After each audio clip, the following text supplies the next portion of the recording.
Hello and welcome back to SkillWeb. In this video, I will show you how to delete a project in Asana. So let's get started.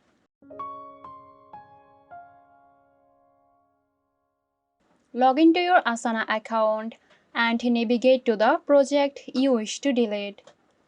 Click on the project title to open it. From the drop-down menu, find and click on Delete Project. Confirm the deletion when prompted. Please note that this action is irreversible. So that's it. Hope you found this tutorial helpful. Stay tuned for more helpful tutorials here at SkillWeb. This video is sponsored by Zerosoft. Zerosoft offers graphic design, UI UX design, digital marketing and web development. Elevate your brand with Zerosoft today. For more details, check the description box.